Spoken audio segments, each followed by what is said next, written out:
বলো। বৃষ্টি, অনেককে তো পুলিশে ধরে নিয়ে গেছে। কি কি বলছো সব?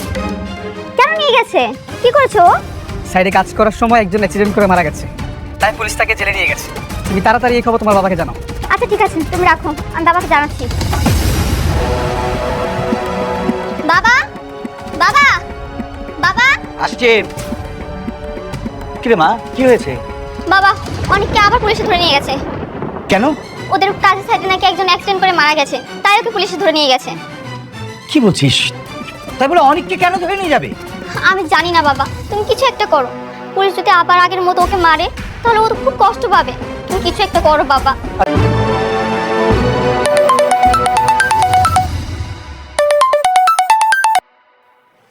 হ্যালো, রকি খান বলছিলাম।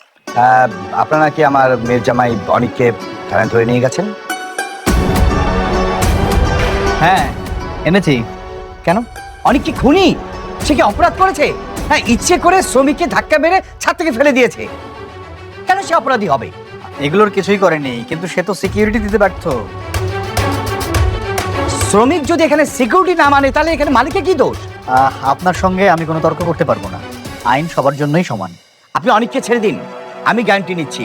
আর ওই শ্রমিকের পরিবারের সাথে বসে আমি বিষয়টা মিটমাট করে ফেলব। দেখুন, আপনি সম্মানিত মানুষ, আপনাকে আমি কোনোভাবেই অসম্মানিত করতে চাই না, কিন্তু ওনাকে কোনোভাবেই ছাড়া যাবে না। শ্রমিক ইউনিয়ন সভাপতির চাপ আছে। শ্রমিক ইউনিয়ন সভাপতিটাকে? শালিমা বিল্ডার্সের ম্যানেজার রমজান সাহেব। শালিমা বিল্ডার্স গ্রুপের ম্যানেজার?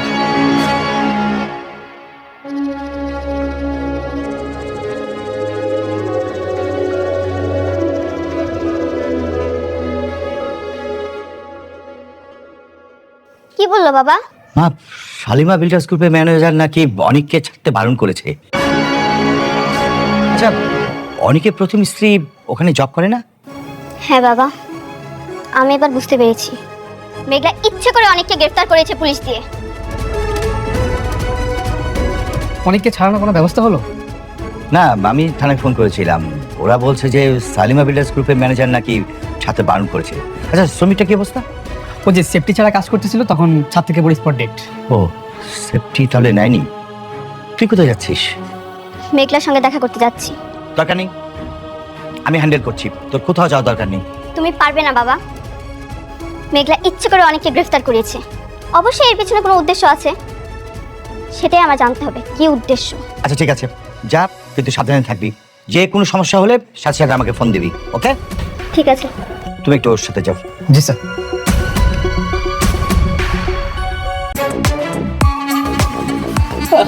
কে রাতুল? তোমারে দেখতে কিন্তু আমার একটা জিনিস খুব ভালো লাগে, যে তুমি সবসময় হাসি খুশি থাকো, ব্যাপারটা খুব পছন্দ হয়। আঙ্কেল, যখন আপনার হাসি খুশি খবর থাকে না, তখন হাসি খুশি থাকতে হয়। আপনি বুঝতে পারেন না, তাই না? আপনার ভাতিজা, ওর বর্তমান পরিস্থিতি এতটাই খারাপ, ওর যৌবন থেকে কয়েকটা বছর নাই। কেন, কি কি হয়েছে আবার?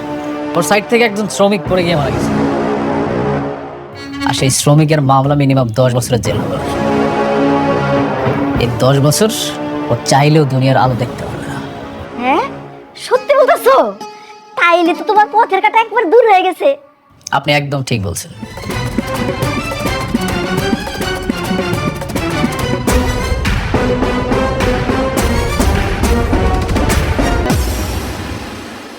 শোনেন, আপনারা ম্যানেজার আঙ্কেলে যা যা দিছে ওই কাজগুলো ঠিক মতো করবেন, আর আজকের মধ্যে এটা কমপ্লিট করেছে। ম্যাডাম, দুজন গেস্ট আসছে আপনার সাথে দেখা করতে, পাঠাবো? হ্যাঁ, পাঠায় দেন। আচ্ছা ঠিক আছে। এই জানান, ফাইল জানান। যান। আসসালামু আলাইকুম।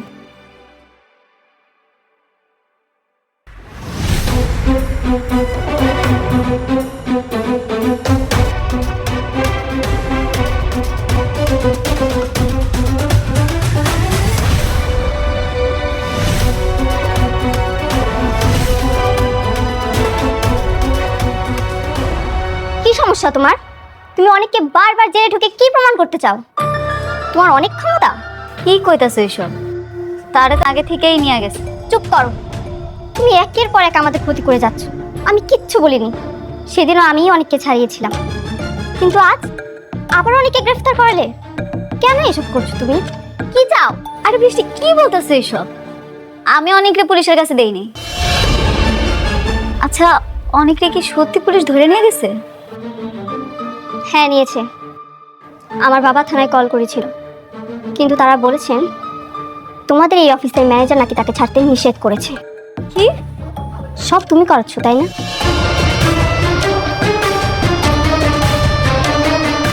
হ্যালো ম্যানেজার আঙ্কেল, একটু আমার রুমে আসেন না প্লিজ। আচ্ছা।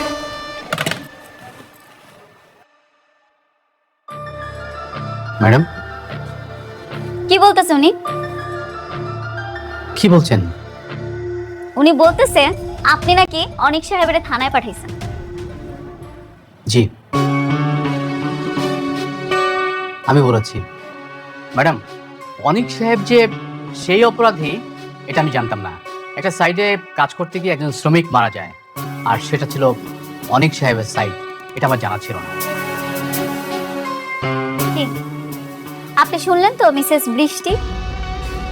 দেখুন, আপনাদের এসব সার্কাস দেখার সময় না আমার নেই। 3 ঘন্টা, 3 ঘন্টার মধ্যে আমি অনেককে থানার বাইরে দেখতে চাই। যদি না পাই তাহলে শালিমা বিল্ডার্স গ্রুপে আমি আগুন জ্বালিয়ে দেব। চলো। ম্যাডাম, আমি কি থানায় একটু ফোন করবো? না না না, কোনো দরকার নাই। ওই যে আমাকে নতুন যে প্রজেক্টটা, যেটা খুব ইম্পর্টেন্ট, জি ম্যাডাম। সেটা আপনি শেষ করেন, আমি নিজে থানায় যাব। যদি কোনো সমস্যা হয় আমি আপনারা জানাইতেছি। জি ম্যাডাম, আর একটু সাবধানে যাবেন ম্যাডাম। আচ্ছা।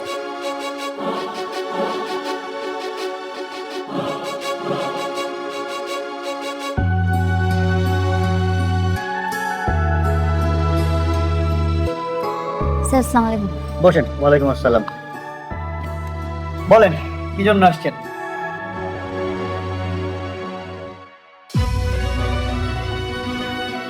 স্যার, আপনি অনেকে ছাইড়া দেন। যে মারা গেছে তার পরিবারের সাথে আমি আলোচনা করব। আপনি বললেই তো আমি ছাড়তে পারবো না। এই কেসটা তো জানাতনো কেস না, এর সঙ্গে শ্রমিক ইউনিয়ন জড়িত। তবে আপনি যদি একটু কষ্ট করে শ্রমিক ইউনিয়নের সভাপতি সাহেবের সাথে একটু কথা বলে নিতেন। মানে ওনাকে তো আপনি চেনেন। উনি আমার কোম্পানির ম্যানেজার, ওনার সাথে আমার কথা হয়েছে, আপনি ওরা ছাইড়া দেন। বাহ, তাহলে তো খুবই ভালো। এইখানে একটা সিগনেচার করেন, সিগনেচার করে ওনারা নিয়ে যান। কোথায়? এইখানে এইখানে। এই জায়গায়।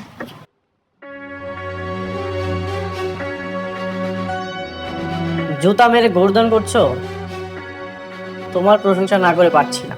ওয়াও, বাহ।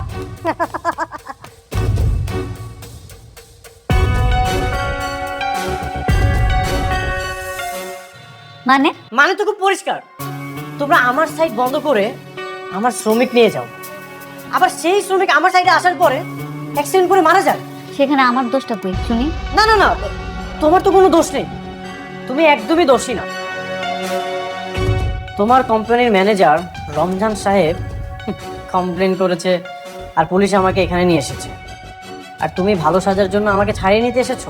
বাহ, আমিও দেখতে চাই তোমার এই অভিনয় প্ল্যানিং কতদিন করতে পারো, এর শেষ আমি দেখতে চাই। অনেক সাহেব, শেষটা আপনারা বাসায় গিয়ে দেখেন, এটা থানা। ঠাকুর ভাই, বলে দেন।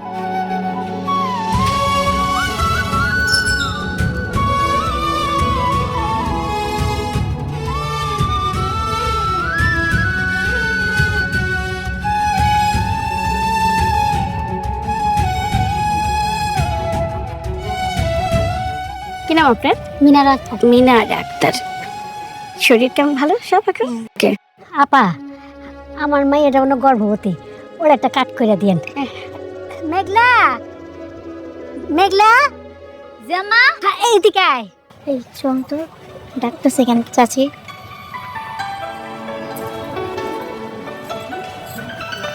দাঁড়াতে আমি দেখ। আসসালামু আলাইকুম আপা। ওয়ালাইকুম সালাম। রশিদি মায়েদের এএনসি কার্ড করা যায়। আপনি মা হতে যাচ্ছেন, একটা কার্ড করে নেন। সরকারের পক্ষ থেকে নানান সুযোগ সুবিধা পাওয়া যায়। ও তাহলে তো অনেক ভালো। তাই এটা কি হাসপাতালে গিয়ে করতে হবে নাকি এমনি করা যাবে? নর্মালি মানুষ এই কার্ড হাসপাতালে গিয়েই করে, কিন্তু আমরা একটা এনজিও থেকে মানুষের বাড়ি গিয়ে করে দিয়ে থাকি। ও আচ্ছা ঠিক আছে, তো বলুন আপনার নাম বলুন। আমার নাম লেহেন মেঘলা মেঘলা আক্তার। মেঘলা আক্তার। আপনার হাজব্যান্ডের নাম, আই মিন স্বামীর নাম বলুন। স্বামীর নাম মানে আপনার পেটের বাচ্চার বাবার নাম? জি অনেক চৌধুরী। অনেক চৌধুরী। অনেক চৌধুরী মানে? যে মানুষটা তার সন্তানকে স্বীকারই করে না, সে মানুষটার নাম কিভাবে বাবা হিসেবে যায়?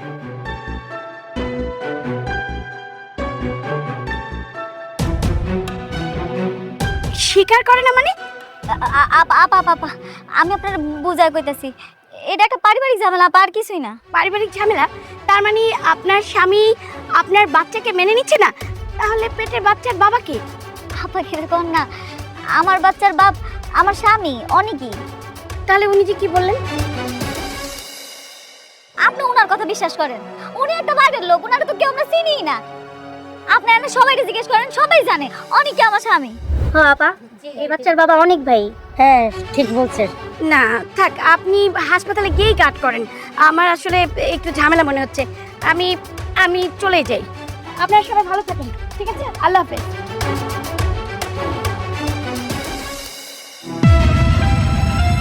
কি এবার বুঝতে পারছেন একজন সন্তানের বাবার পরিচয় কতটা গুরুত্বপূর্ণ?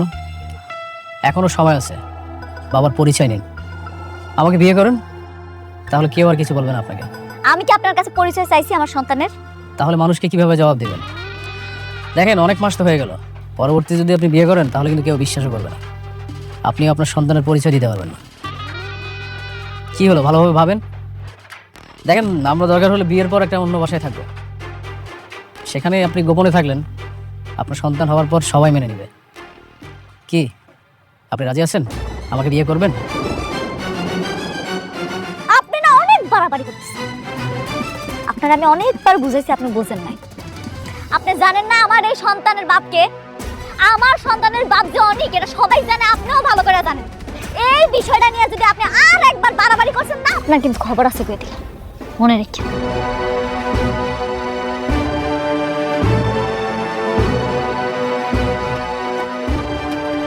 আন্টি ওকে তাড়াতাড়ি বুঝান, সন্তান হয়ে গেলে কিন্তু পরবর্তীতে আর সন্তানের পরিচয় দিতে পারবে না। ঠিক আছে বাবা, আমরা বুঝাবো। হ্যাঁ না, আমি জাদুর ড্রাগন ফলের গাছ, আর তোমাদের সেই ফেলে দেওয়া পচা ড্রাগন ফলটি থেকেই এত বড় একটা ড্রাগন ফলের গাছ হয়েছে। তুমি অনেক ভালো। মা মিনা, আমি বাজারে যাচ্ছি মা, তুই বাড়িতেই থাকিস, এইদিক ওই দিক যাস না আবার। মা, তুমি বাজারে যাচ্ছ? তুমি আমাকেও তোমার সাথে করে নিয়ে যাও না মা। বাড়িতে যে একা একা থাকতে আমার একদম ভালো লাগে না। তোমার সাথে বাজারে গেলে আমার বাজার দেখা হবে, একটু ঘোরাও হবে। কিন্তু তুই আমার সাথে বাজারে গেলে এইটা ওইটা খাওয়ার বাহানা ধরবি, আমার কাছে কোনো টাকা নেই। তুই এইটা ওইটা চাইলেও আমি কিনে দিতে পারবো না, তার চেয়ে বরং ভালো হবে তুই বাড়িতেই থাক।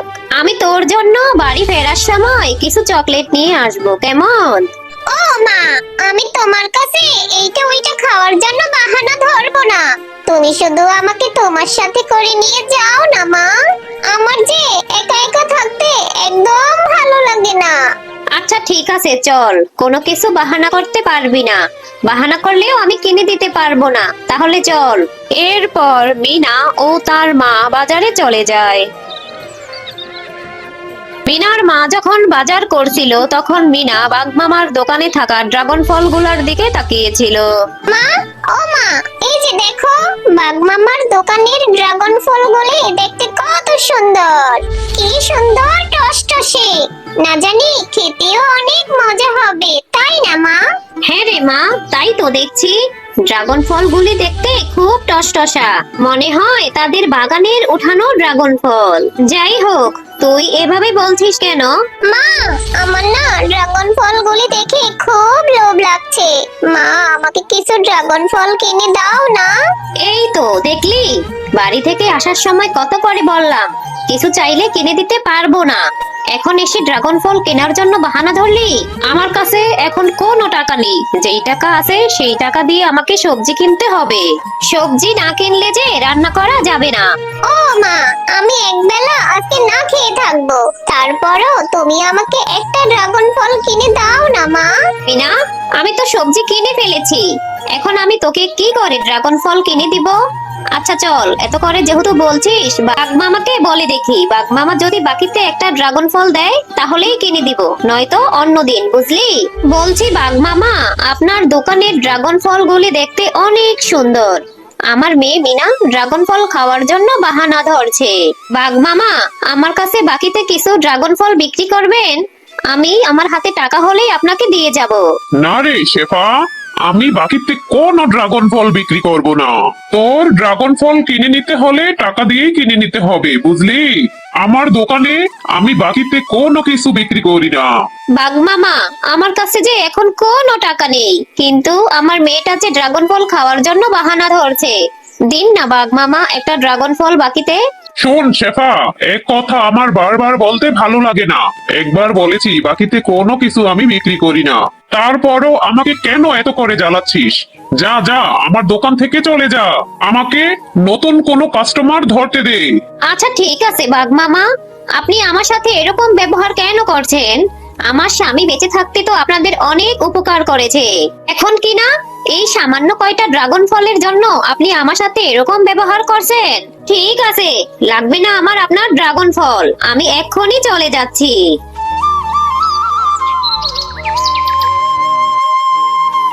মা, ও মা, তোমার মনটা এত খারাপ কেন?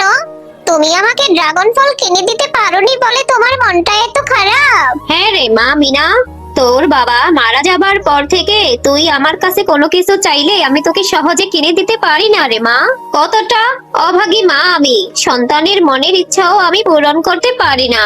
না মা, তুমি কষ্ট পেও না, আমার ড্রাগন ফল খেতে হবে না। তুমি কষ্ট পেলে যে আমার খুব খারাপ লাগে মা।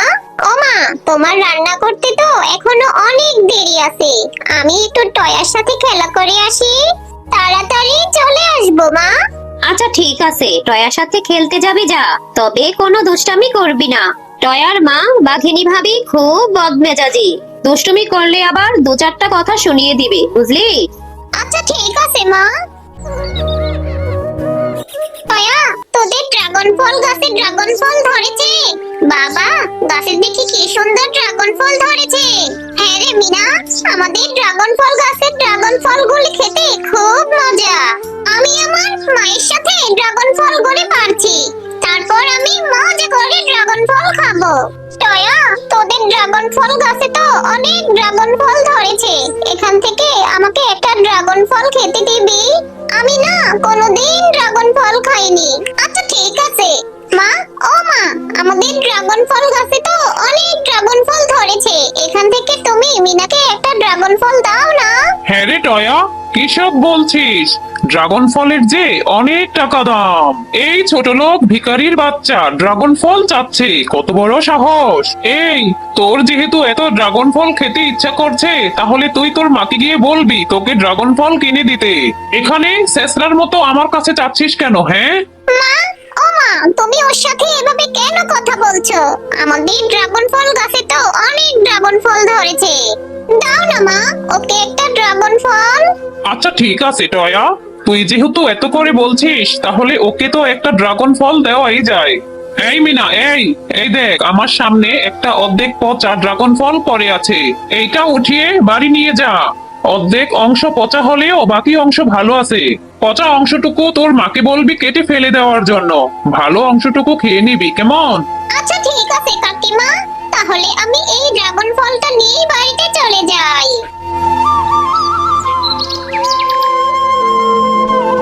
মা, মা দেখো, এই যে আমি ড্রাগন ফল নিয়ে এসেছি।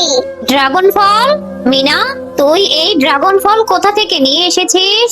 এই ড্রাগন ফলটা থেকে কেমন পচা দুর্গন্ধ বের হয়েছে, তুই এই পচা ড্রাগন ফলটা কোথা থেকে নিয়ে এলি রে মিনা? মা, এই ড্রাগন ফলটা আমাকে টয়ার মা কাকিমা দিয়েছে। এই ড্রাগন ফলটা পুরোটা পচা না, কিছু অংশ পচা, ওই পচা অংশটুকু ফেলে ভালো অংশটুকু খেয়ে নিতে বল বলেছে। টয়ার মা তোকে এই পচা ড্রাগন ফলটা ধরিয়ে দিল আর তুই নাচতে নাচতে এই ড্রাগন ফলটা নিয়ে চলে এলি। এই ড্রাগন ফলটা কোন দিক থেকে খাওয়া যাবে? এই ড্রাগন ফলটা খেলে তুই আরো অসুস্থ হয়ে যাবি। ও মা, আমি চেয়েছি। ওদের ড্রাগন ফল গাছে না অনেক ড্রাগন ফল ধরেছে। ড্রাগন ফল দেখে আমার খেতে ইচ্ছে করেছে। বারবার চাওয়াতে টয়ার মা আমাকে এই ড্রাগন ফলটা ধরিয়ে দিয়েছে। বুঝেছি, তুই এখন এই ড্রাগন ফলটা ফেলে দিবি। আমি কালকেই তোকে ভালো ড্রাগন ফল কিনে দিব। এক্ষুনি এই ড্রাগন ফলটা পুকুরে ফেলে দিয়ে আয়। ঠিক আছে মা, আমি এক্ষুনি ফেলে দিচ্ছি। এরপর তারা সেই পচা ড্রাগন ফলটি পানিতে ফেলে দেয়। মিনা, তুই এখনো ঘুমাস না কেন রে মা? আমি তো তোকে বলেছি কালকে তোকে ড্রাগন ফল কিনে দিব। এত চিন্তা করিস না রে মা। না মা, এমনিতেই ঘুম আসছে না।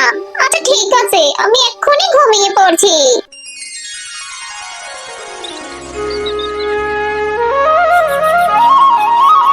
ও মা, দেখেছো আমাদের পুকুরে কত বড় একটা ড্রাগন ফলের গাছ হয়েছে, আর গাছে কত সুন্দর সুন্দর ড্রাগন ফলও ধরেছে। হ্যাঁ রে মিনা, তাই তো দেখছি। কালকে যে পচা ড্রাগন ফলটি ফেলে দিয়েছিলাম সেটা থেকেই মনে হয় এত বড় একটা ড্রাগন ফলের গাছ হয়েছে। হ্যাঁ মিনা, আমি জাদুর ড্রাগন ফলের গাছ। আর তোমাদের সেই ফেলে দেওয়া পচা ড্রাগন ফলটি থেকেই এত বড় একটা ড্রাগন ফলের গাছ হয়েছে। তুমি অনেক ভালো। তুমি চাইলে আমার গাছ থেকে যত ইচ্ছা তত খুশি ড্রাগন ফল পেড়ে খেতে পারো এবং এখান থেকে ড্রাগন ফল পেড়ে বাজারে বিক্রি করে তোমাদের সংসারের অভাবও দূর করতে পারবে। আরে আরে, এটা তো দেখি জাদুর ড্রাগন ফলের গাছ। এটা কি করে সম্ভব? যাই হোক, ভালোই হয়েছে। ড্রাগন ফল গাছ, তোমাকে অনেক ধন্যবাদ। এখন আর আমাকে কষ্ট করতে হবে না। তোমার গাছ থেকে ড্রাগন ফল পেড়ে বিক্রি করে আমার সংসার